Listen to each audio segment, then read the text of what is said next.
Thank you, Dorothy, and thank you everyone for having me here tonight. I can't believe that a year has gone by already. It has been exciting, it's been electric, it's been a lot of work, and every second of it worth it. If I could, I'll just stick to keeping it fairly tight. As you know, it's been a fairly active place, so it won't take me long to go through this. It'll take about 3 or 4 hours, but after that it gets a lot easier. So I just wanted to give a bit of if I could, maybe a top 10 list for where we've been over the past year so far, if I could. And that might be a nice segue into Madam Mayor's comments. So I just wanted to say, I gotta say, there's a real special thanks that has to go out to TOPCA for doing what they do. Dorothy, Mary, and everybody that is participating with TOPCA does such an incredible job. You would think that this was a very high-paying position that they all have, but it's all for the great price of volunteerism, and the reward is what they're doing for the community. So I just wanted to say that.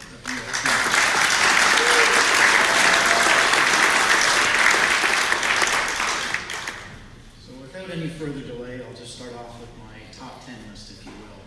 So number 1, we had a busy summer season. Dealing with high water levels, where in some cases I was out with staff putting up some sandbags in front of people's homes. And then as well, we had the Keep It Clean initiative, which was put on by myself, other groups. The Port Credit VIA, I gotta say, has done a phenomenal job in putting out their brand ambassadors, as they call it. Jake Pedler and Beatrice spearheading that, have done a very good job for us. I also wanted to mention that we finally caught, and this is remarkable, I gotta say. The first day that I had my driver's license when I was 16, my dad said, here's the keys, you can go for a drive. And I'm driving, as I'm born and raised in the ward, I'm taking a drive, and I'm going along Stade Bank. I hit Lakeshore, and what do? I drive right through a red light because I didn't fully appreciate what that intersection was before it was straightened out. So what I'm getting at is it's nice that after many, many years that we've got the intersection straightened out. And I guess we kind of finished that off. I had this great inspiration from some folks we have the piano keys at here Ontario and Lakeshore, so we thought, why not try to do something a little more fitting for our waterfront and the lake and the river. And so we came up with the Salmon Crosswalk, if many people have seen, which I think is an interesting addition to the community. Number 2, actually, what I'd also be remiss to say number 2, it is number 2. That before the summer season started, I met with some of the local organizers of some of the festivals after engaging with folks like TOPCA and other people in the community. With some of the concerns with how festivals were going, whether it was too long or how they were dealing with parking and other issues that we could help collaborate with the city and the festival people to see if we could streamline some of that. And also happy to report that met with people like Dawn McPhee, who I happen to see here. If you could just give her a little shake there, that's great. Who was very instrumental working with the community to help save our Walk of Fame, which was started by Councillor Jim Tovey. And happy to say that will be going on for some time now. And also, we will have a pathway sign coming up in the new year, which will help better give some more information with regards to the Walk of Fame as we go forward. Number 3 is we had our first annual, the inaugural, if you will, Community Excellence Awards in the ward. And that was held just a few weeks ago. We had 15 categories, and it was held at the Cawthra Senior Center. The idea was to recognize our local businesses and people that are actively participating in our community.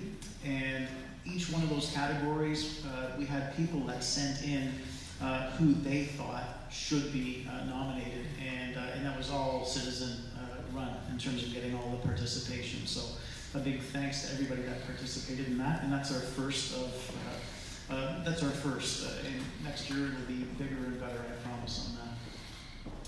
Number 4 is Brightwater, or as many people have come to know it, the West Village, the Texaco lands, the Imperial Oil lands.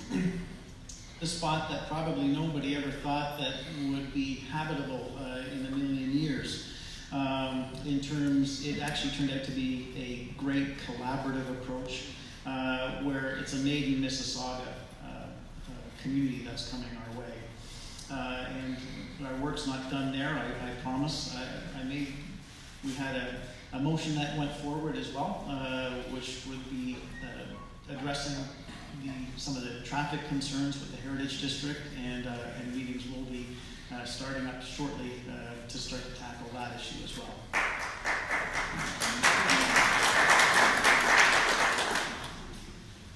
So, number 5, the marina.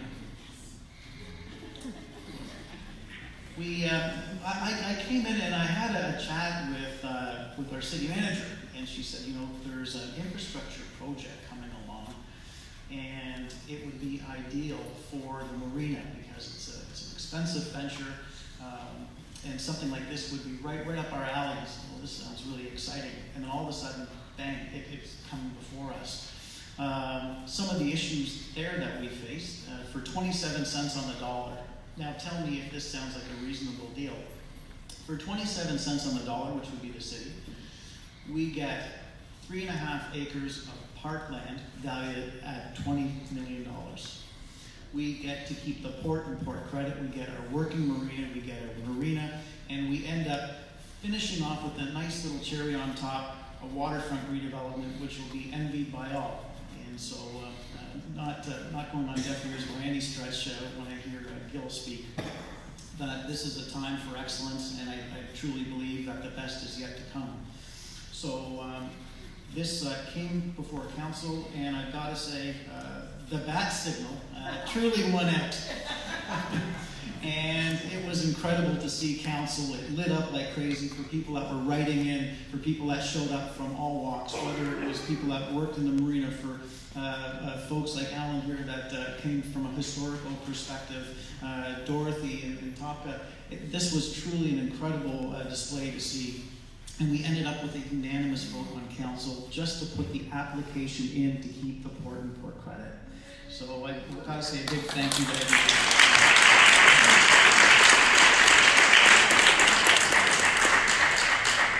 And number 6 is another particular item along our waterfront. There's a bit of a theme going on here. I think it's a bit of a waterfront theme. And this is, again, with collaboration and more collaboration to come. But recently, the city just passed, again unanimously, the Lakeview Master Plan. And that is bringing what was one of our beacons of smog days that we had down here in southern Mississauga is now going to become a green, sustainable community that we're going to be having. And so we need to work on some of the details there to make sure that we get it done the way that we wanted. And also the other theme that we're getting all along our waterfront, whether it's Brightwater, it's Port Street, it's Lakeview, is it's open, accessible waterfront for all.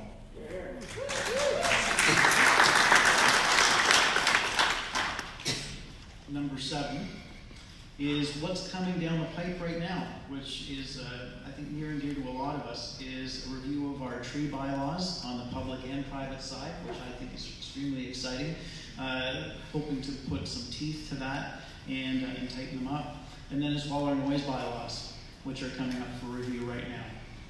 It is not lost on me by any stretch of the imagination that we have an issue, whether it's from loud tailpipes going up and down Lakeshore in Port Credit, or we're having issues with people's patios not knowing what to do down in Port Credit. We want to make sure that's something that comes out is addressed properly, and so we'll finish off with some consultation again with the community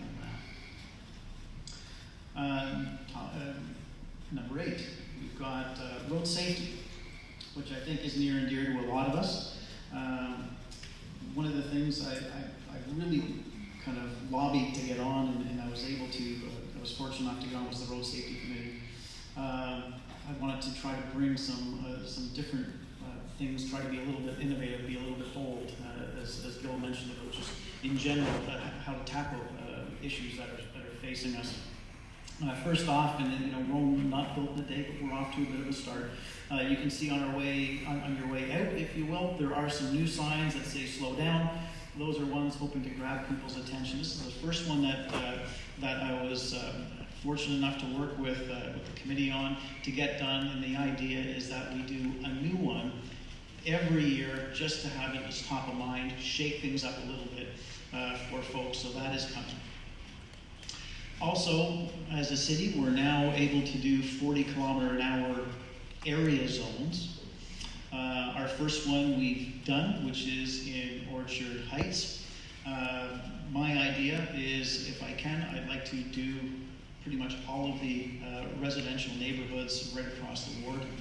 It's an issue that, if there's one common thread that comes through loud and clear, is traffic through our communities is just, it's getting out of control, it's dangerous, and so I'd like to talk about speed, I'd like to speed that up for people to slow down. So there's other issues that are coming as well in terms of our approach to things, whether it's speed humps, it's narrowing of roads in terms of the view of how things are, etc. More of that is coming. Number 9 is I advocated last year, I heard loud and clear when it came to this particular time of year, the leaves were falling a little bit later, and it was an issue that we had. It came up before council that we were putting in for an extra leaf pickup. So what we decided to do is start them a little bit later. We worked with staff and they started them a little bit later. So if you've gotten one of these, you'll notice that timing is delayed a little bit, and that is on purpose.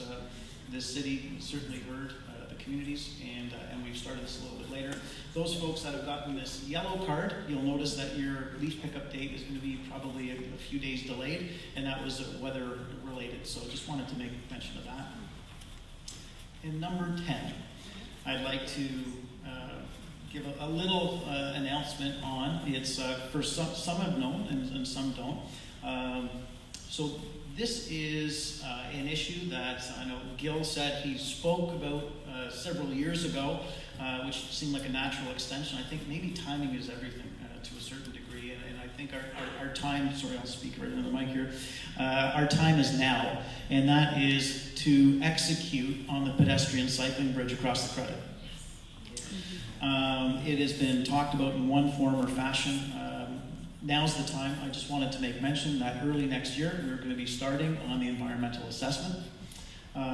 So if people are trying to figure where exactly that yellow line is, it's more or less right around the Legion, the Port Credit Legion. It would be kind of on the north or south side of the Legion, presumably. Right up by the train track bridge, which would take us over to Memorial Park. You're at Memorial Park, you're basically right at the bottom of the hill. You get to the top of the hill, you're right at the GO train station, LRT, buses, etc. But also it opens up a whole new world if you happen to be having children at Riverside School, or you want to go for a nice leisurely bike ride and enjoy some of life, or you're looking just to get off the Lakeshore corridor because it's a little bit dangerous. This opens up a whole new world, I believe. So I think the timing is right, and as well before one person moves into Brightwater, this is my goal, is I want to have that bridge open and working so that if people move in there, they want to go and bike over to the GO train station, the LRT, what have you, they're able to do that. And they're not thinking, oh, I've got to retrain how my brain is. It's going to be there. So this is going through with hopefully great fashion. So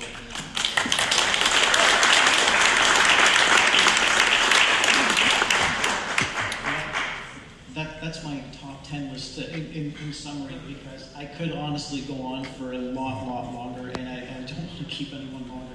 A few things I think you might want to know, just what is coming up, is, of course, Remembrance Day is coming up Monday. And of course, as always, there will be memorial and at the Port Credit Cenotaph.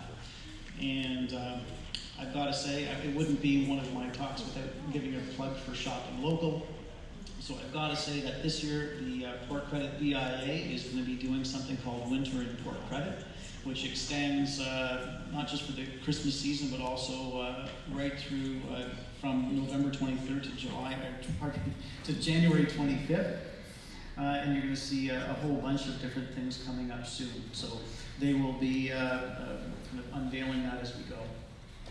And the last is, there truly is a lot going on here throughout all of Ward 1, and it's almost at a breakneck pace. What I've got to say is it's trying to find mechanisms to keep everybody in the loop of what's going on, because as many of you know, my philosophy is to be collaborative and as open and transparent with people as possible, and it's finding the mechanisms to be able to do this. So one of the things I do is I have a monthly e-blast that I put out. So I'll give a mention of my personal website you can go to and register if you haven't. It's stevendasco.ca. Please do that to try to get out some more information. And then as well, I will make one last overture to TOPCA is the crystal ball that's here. Get ready for the future and what's in store. So just to put into the little time capsule vault is a little certificate here for TOPCA, just saying it's the time capsule for 2029, which is part of it. And so I'd like to present this to Dorothy and Mary to put in the capsule. So thank you all. Have a good night.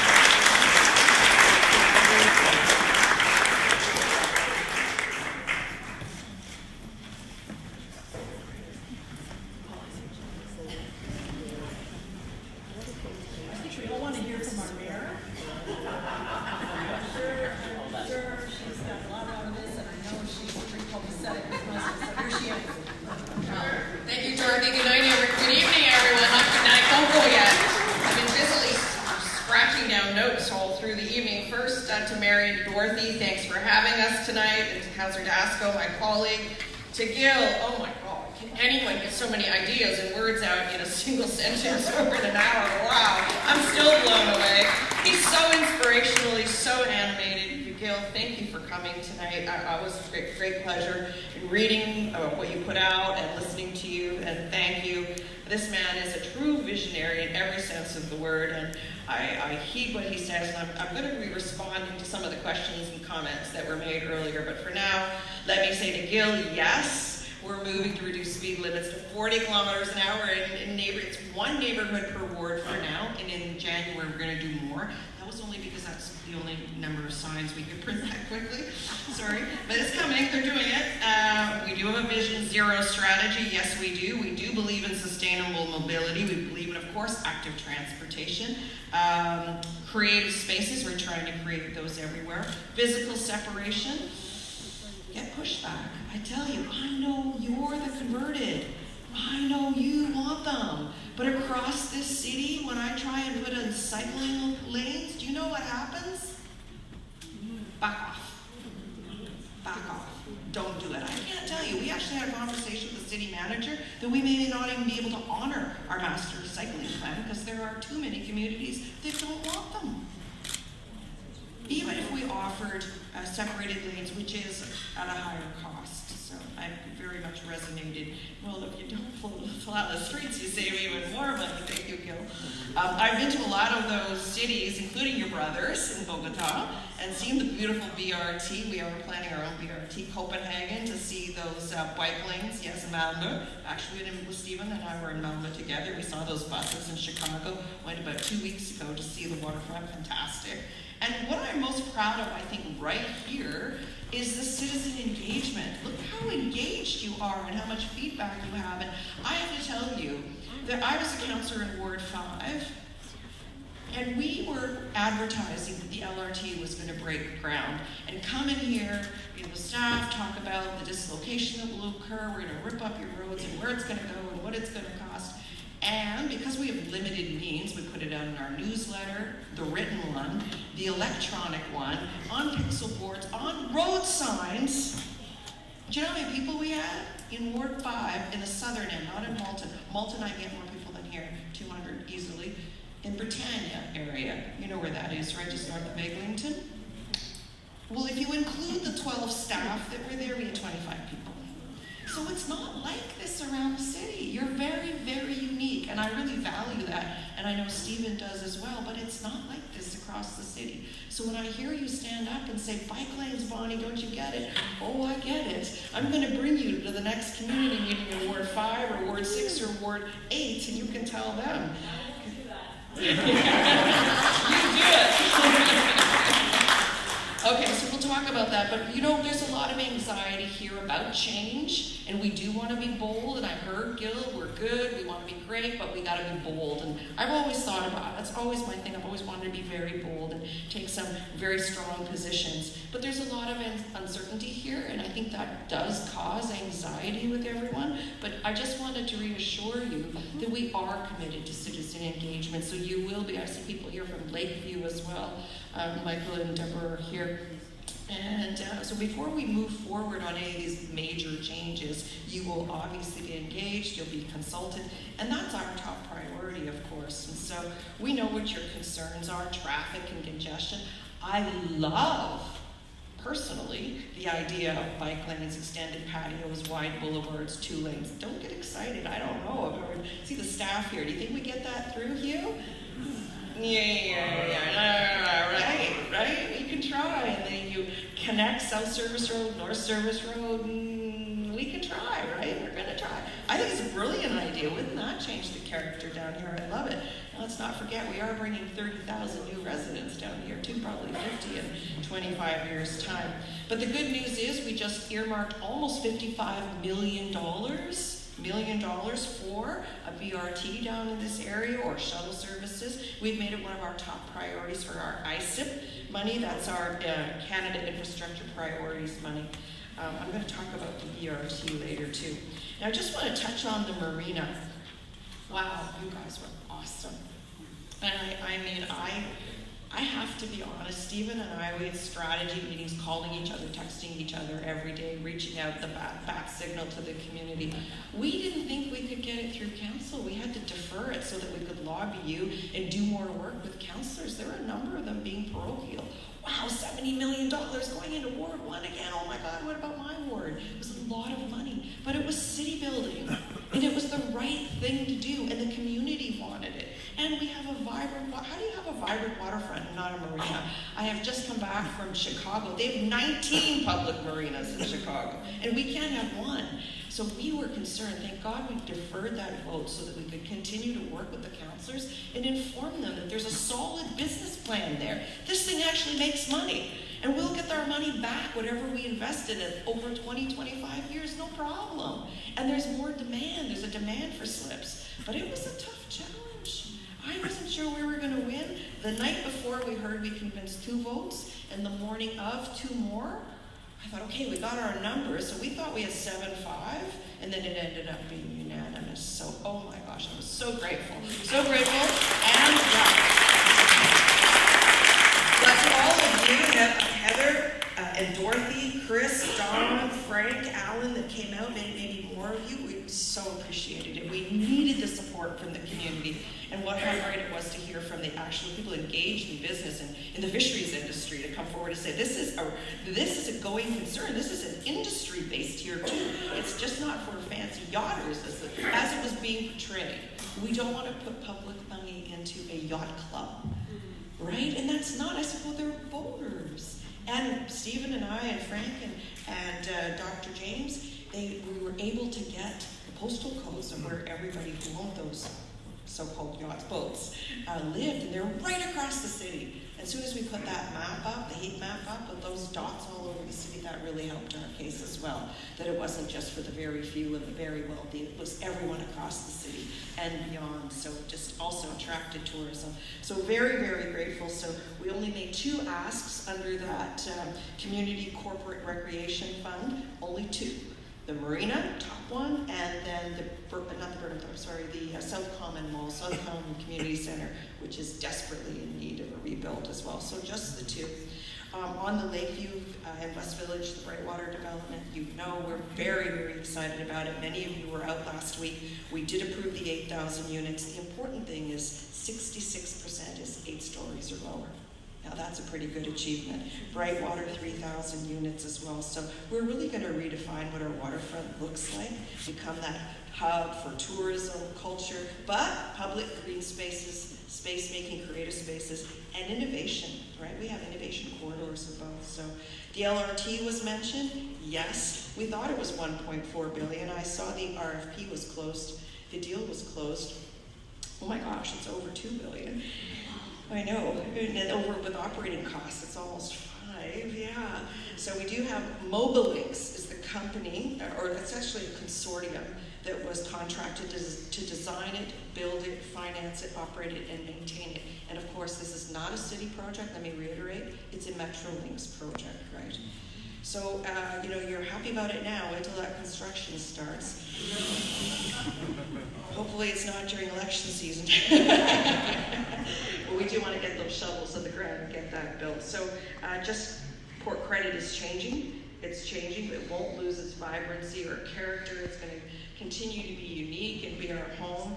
And we'll continue to work lockstep with you and with TOPCA and with Lakeview and with Cranberry Grove and with everyone we can to make sure it's done well and done right. So we do appreciate your patience and understanding as we revitalize all these communities. Now, if I may, I just want to respond to just a couple of things to Gil and to Alan and some of the comments made and the questions. So citizen engagement, as you know, for us is primary, and that's why we have so many of our staff here, and I'm delighted. If you work in the city of Mississauga, put your hand up.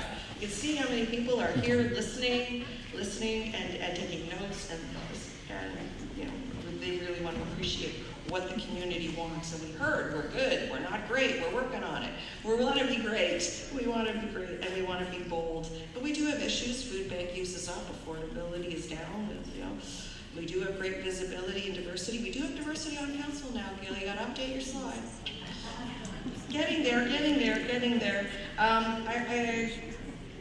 I want to reference the BRT. So of course that was a decision made years ago before Stephen and I were on council, but it couldn't go on Burnham Thorpe because it's spotty at best. Some commercial, but a lot of reverse frontage. The logical spot to have put that BRT wasn't Burnham Thorpe, but actually where it is. It connects the Meadowvale Corporate Center to the Airport Corporate Center. They're our two largest employment hubs, and it is gaining use each and every day. That BRT also connects to our downtown transit hub, to direct buses to Malton, to Islington Station, to Pearson Airport, and it's busy and it's becoming better used each and every day. And I think there's an opportunity, should that become even more frequently used, to make it an LRT at one point one day. So the reverse frontage on Burnham Thorpe precluded it from being on Burnham Thorpe. However, Dundas, we do have money set aside so that we can put a BRT along Dundas Street as well, so that we can connect from Kipling on a BRT all the way to UTM for the students and connect into our LRT. So that's great news. What else can I tell you? Okay, some of the controversial stuff. Ranked ballots, Alan, the province didn't do it either. If they're in favor of it, why didn't they start it? It's very tough for us to entertain an education campaign to tell people how to use a ranked ballot. The province has the money and the feds. That's a start. I have concerns about them. I think people have the opportunity that their vote get counted multiple times. I don't know how democratic that is, but I'm willing to listen.